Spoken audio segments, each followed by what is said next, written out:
The Michael Hatfield Remax team presents Real Estate and More. Bay Area real estate is different than in all of America. And why? What's up with home buyers? What's on sellers' minds? How is the market? And much, much more. Now, here's your host, Michael Hatfield. Real Estate and More show. Today, we continue with Blood Red, the Hatfields and McCoys three-part series. We continue to unpack the events of this interesting part of American history. We have third-generation great-grandson of Hatfield family patriarch William Anderson Devil Anse Hatfield on the show to tell us more. After the Civil War, inhabitants of Appalachia were impoverished with hardships beyond belief. If a vendetta such as the Hatfield-McCoy feud broke out, there was no forgiveness, and it lasted for decades. Getting deeper into details of the Blood Red feud, welcome back the curator of the Hatfield-McCoy Museum and Foundation in Sarah Ann, West Virginia, Mr. Jack Hatfield.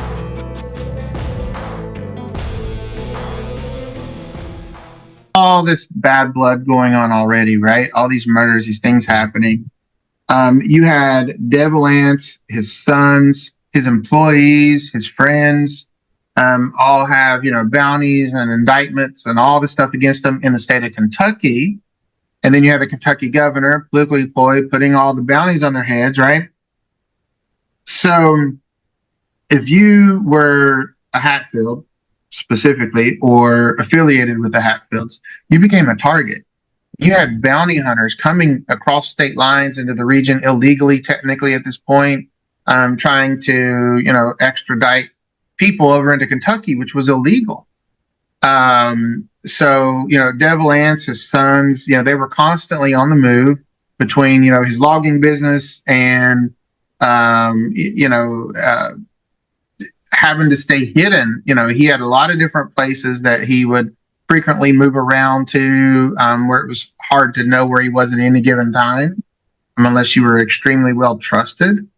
But that had to be a stressful life. Looking over your shoulder every second, every minute of the day, is this person who's being nice to me a bounty hunter, here to, put a bullet in me, it had to be extremely stressful. So at that same time, or at this event we're talking about, Devil Anse became, he had a very near-death scare, being sick. He was very sick during this time. So he saw this event as necessary and unavoidable, unfortunately. This had been going on now for 20-some years at this point, almost 30. He, did not want to leave his children and his future generations in this bloody situation. So, the way they said it in the miniseries with Kevin Costner that they did recently was, we need to cut off the head of the snake to fix the problem. Mm-hmm. And it's probably the best way I've heard it said. So you're right.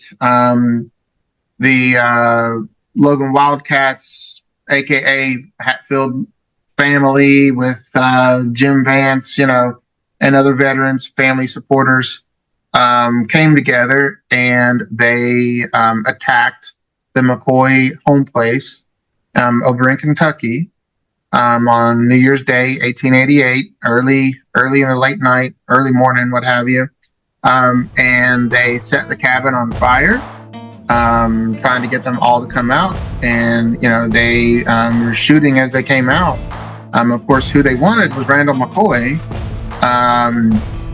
But Randall, unfortunately, got away at that time. And I say unfortunately because had they probably got him, the rest of the people that day would have never perished. But he did get away with a son and daughter that day. But unfortunately, his daughter Alifair was killed that day, and his wife was brutally attacked. So, at this point, he's lost 4 or 5 children to the feud at this point during this event here, or by the time this event happened. And his wife Sarah, she was butted in the head with the gun by Jim Vance, and unfortunately Sarah became incapacitated at that point and spent the rest of her life in a nursing home, I think it was at the time. But she the poor woman had a hard life. But they saw this as necessary to kind of end the feud. This was his attempt to ending the feud, because for years they tried, to cool things down, tried to stop things, and it didn't work. So this is what he saw as, a necessary evil, I guess, to try to end the blood feud. But it was a really bad situation, and it didn't end there. Yeah. The bad Frank Phillips really was a brutal deputy sheriff, and he was appointed by Kentucky, the governor of Kentucky, to arrest members of the Hatfield family during this period of time. So he was hounding people, and he was not a nice man either. All of these people during this period of time were not really very nice. Then in January of 1888, Jim Vance, the uncle of Devil Anse, perished at the hand of bad Frank Phillips in a West Virginia raid. Anything to add to that, my friend? Yeah. So of course, Jim Vance and Cap were very tight. Remember, Cap killed Asa Harmon McCoy's son, right?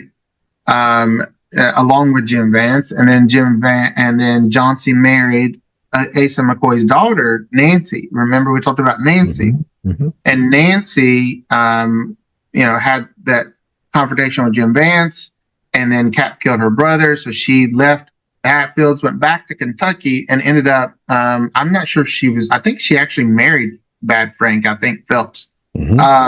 So what was interesting, though, is Nancy, being part of the Hatfield family for a little while, Nancy McCoy knew exactly where Cap and Jim Vance went hunting.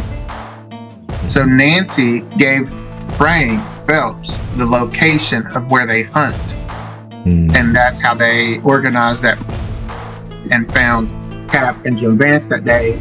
Cap got away, but of course Jim Vance did perish that day. And then the big indictment came along where in August of 88, it was against the 8 Hatfield families. And what was the outcome of that? The 8 members of the Hatfield, they had the big indictment, and you had Ellison, or Cotton Top, that ended up, he was hanged. They finally pursued the indictments, and it actually came to pass. And at that time, several of the other 7 received sentences as well.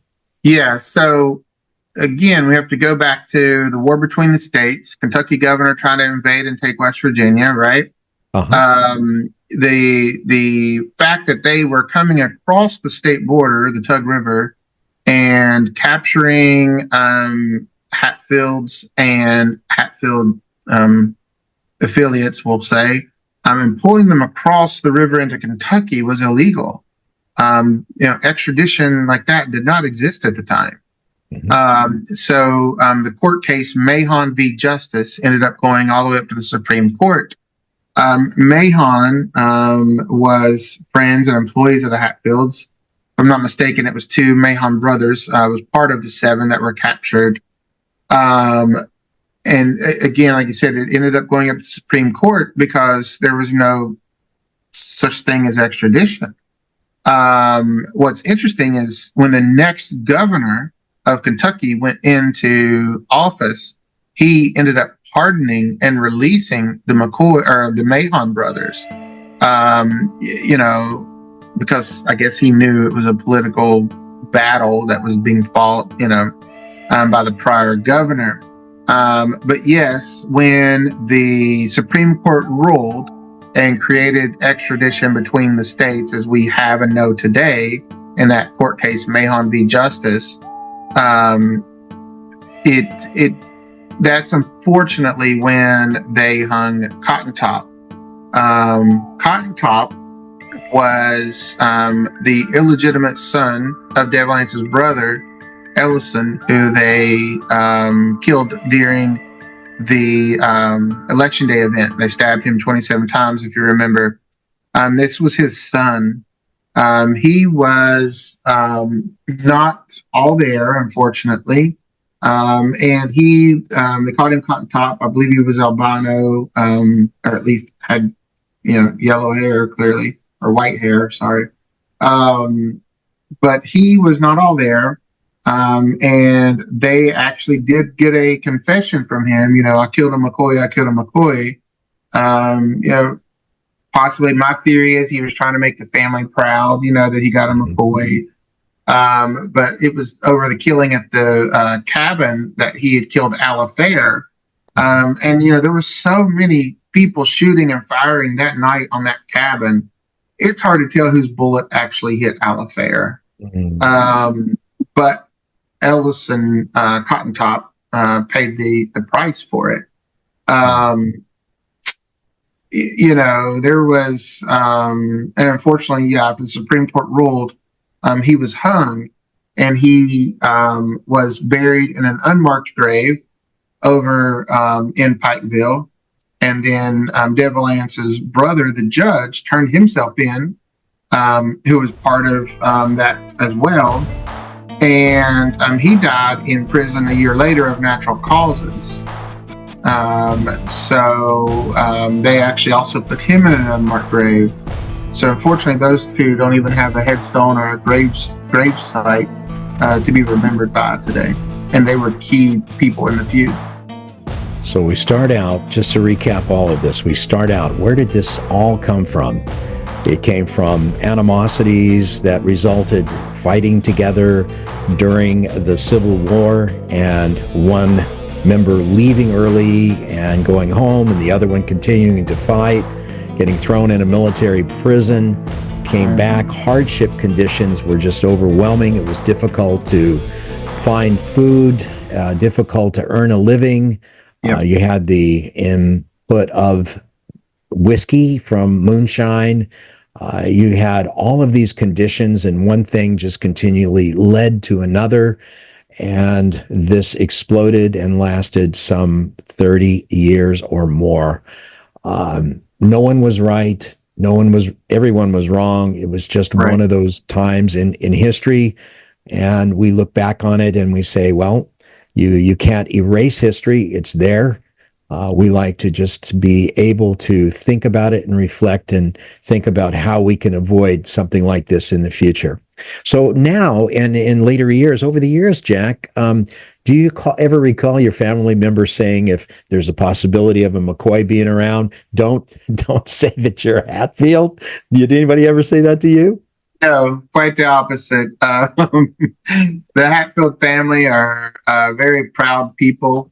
They're not proud of the feud and the events that took place by no means. In fact, the family tried to bury it and forget about it. They are not proud of the feud. They are not proud of the murders and the killing that happened.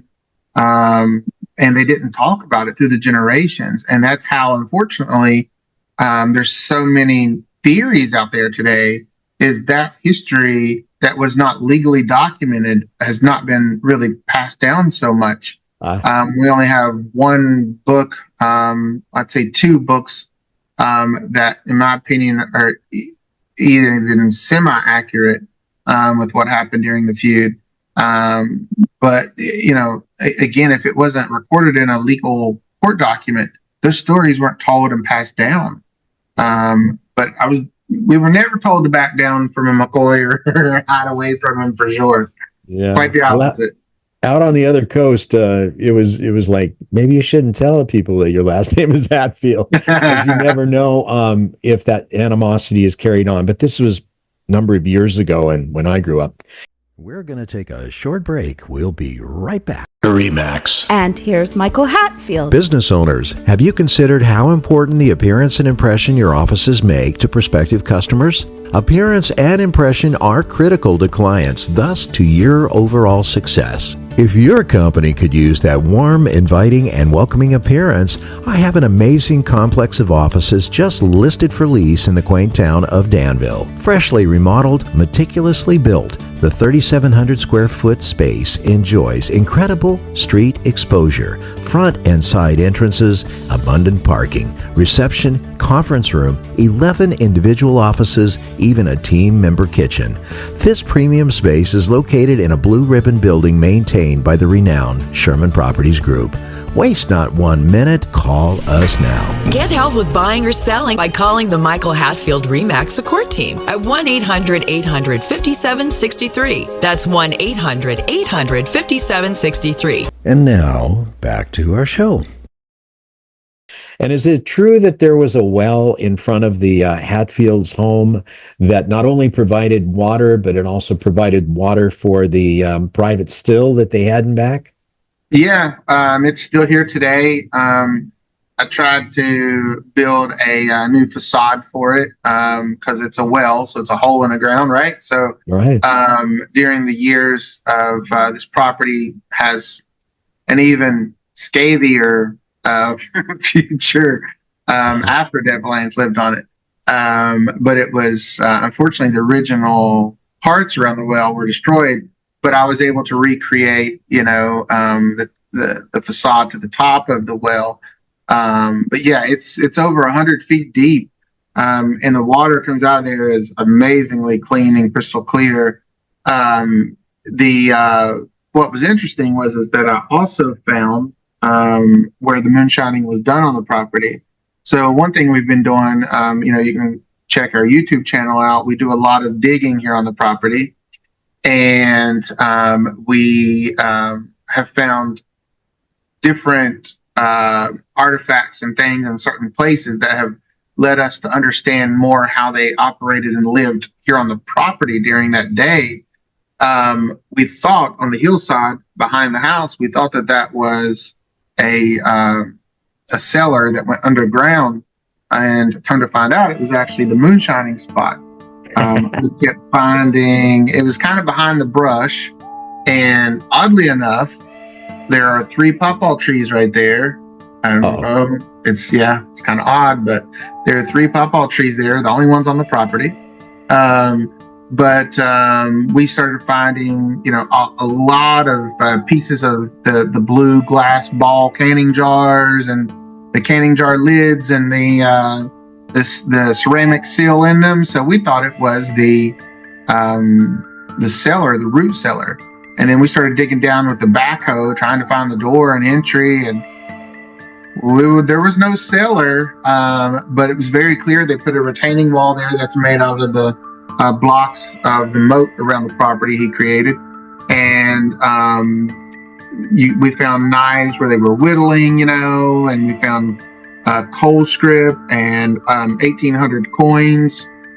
So clearly, cannon jars and money in a hidden location behind brush that's just oddly flat on the side of the mountain. It's pretty clear what was going on at that spot. And it's not far from the well. So, it definitely was. Wow. Well, listen, folks, Jack, he's a curator of the Hatfield-McCoy Museum in Sarahan, Virginia.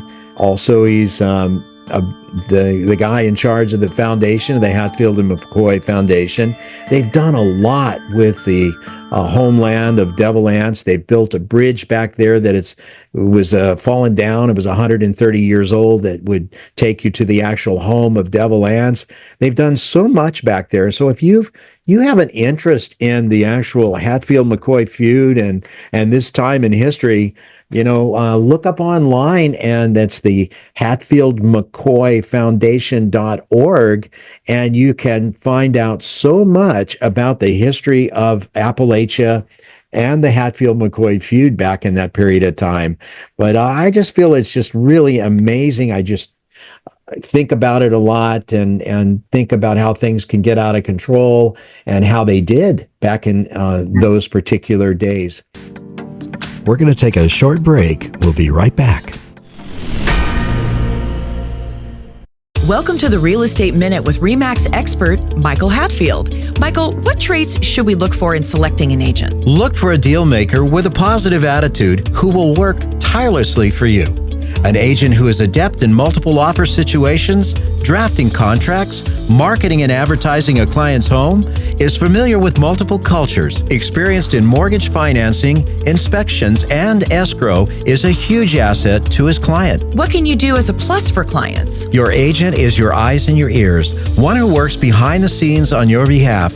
A great attitude, working well with others, and keeping clients' priorities number one is a given for us. Call 925-322-7775 now to schedule an appointment or complimentary home analysis. For excellence in real estate, call the Michael Hatfield RE/MAX team at 925-322-7775 or go to michaelhatfieldhomes.com. Well, we were in the market to buy a house in Pleasanton for a very long time. So we saw this beautiful house. We walk in, we see Michael and Nancy. We just absolutely loved this house. Michael brought in a wealth of knowledge and experience to the whole home buying process. He was very professional, and both Michael and Nancy went way above and beyond to help us and to help us achieve the house of our dreams. Now, back to our show. But then recently, like in 2003, there was an official peace treaty, was there not? How did that work? Yeah, so Ron McCoy and Bo McCoy, they are direct descendants of Randall McCoy. They threw a Hatfield-McCoy reunion festival in Kentucky, in Pike County, Kentucky, Pikeville. And it was a huge event. I think they had, Ron told me, around 5,000 or 10,000 people attend. This story comes from Ron directly. Ron said that him and Bo wanted to give out an award they called the Real McCoy Award, and they thought, how funny would they be if they found a Hatfield to give it to? So they found a guy by the name of Rio Hatfield. Rio, if I'm not mistaken, I can't remember his lineage. I think he comes down from Wall Hatfield. But Rio is a business owner in Virginia, in Charlottesville area. And he, I think it was maybe 9/11. I can't remember the actual event, but I think it was 9/11. He had sent truckloads. He owns or owned at the time a logistics company. So he sent down truckloads of supplies to this needed event area. I think it was probably 9/11 because, the peace treaty was 2003. So Right. it was very close. So I think it was maybe for 9/11. I can't remember what Rio told me, but they had sent down truckloads of supplies to help people. And so they thought that he was someone great and deserving of that Real McCoy Award. So they gave him the Real McCoy Award during the festival and all that. And then Rio said, I think we need to take this a step further than just, the Real McCoy Award. He's like, I think we need to show the nation after 9/11, to try to bring the nation together, because it was divided a lot back then as well, like today. Yes.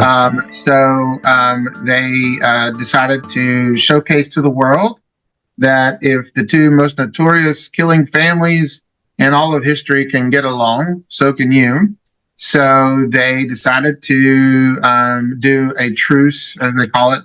I call it a peace treaty for short, but a truce signing in 2003 as an official end to the feud. There were several handshakes and meetings before of, descendants of both families, Devil Anse and Randall, but nothing that was ever like recorded on paper and agreed to and signed and whatnot. So this was technically the official, I guess we'll say, ending to everything. But, I've even had people come in here visiting the property in the museum. I didn't sign no peace treaty. Right? So, there's still animosities. Yes, there are. And at some level, the feud still goes on a little bit today. Just in a different way, business and, who uses our exposure to make us look like ignorant hillbillies and who, uses the name and tries to preserve it and, represent the family in a bright light. We've sold a lot of newspapers. I mean, there's probably 60 books, I think 4 or 5 movies, miniseries.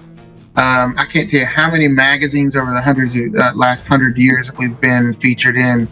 I just keep finding them for the museum for display. Everywhere. We've sold a lot of media for the last 100 and some years, and a lot of it was done in a bad light. Mm-hmm. So, to the foundation's members, it's very important that any media that we work with, we're shown in the right light.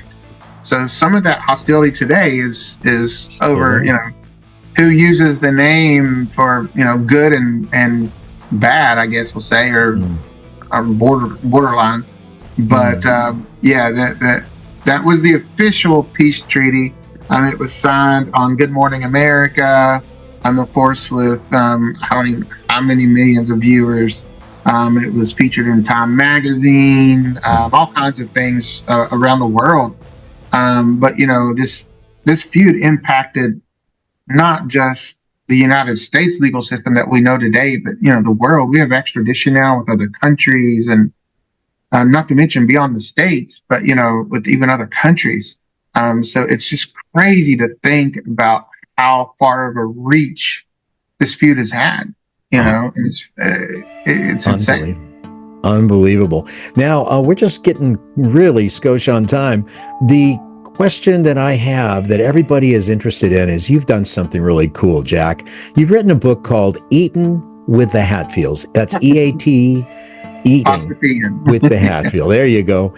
And it's available on the website at Hatfield-McCoy Foundation.org,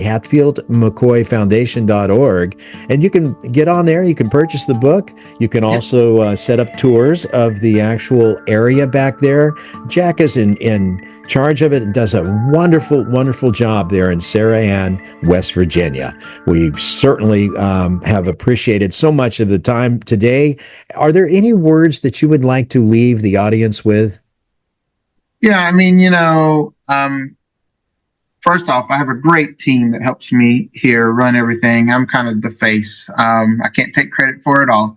But my Aunt Judy has helped tremendously and is a huge part of the foundation. She's the founder, and purchased the property back for the family for the first time in 100 years. But that being said, there's a lot to be learned from this history lesson. Our neighbors and our friends, just because they have a different political view, are not your enemy. They are not the enemy. We have real enemies out there, and it is not your neighbor. Learn from this bloody incident, and from the families, and try to be nice to your neighbor, and everybody. The great thing about America is we can all have different views and theories and whatnot in this country. We're allowed those freedoms. So just remember that, and try to show some unity and come together like the rest of us have. If we can do it, you can too. There you go. We've so very much enjoyed having you on the show, Jack Hatfield. You are a treasure of historical knowledge and a nice guy to boot. Thank you so much for being on the show, Jack. Appreciate it. You've been listening to the Real Estate and More show at My Real Talk Show, Help us by going to that YouTube channel and touching the subscribe button if you have the time. So we will be back shortly with our next special guest. Stay tuned.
Remember to go to our new YouTube handle, My Real Talk Show. That's My Real Talk Show at youtube.com and touch that subscribe button. You can also find past aired shows at our handle, My Real Talk Show, on youtube.com.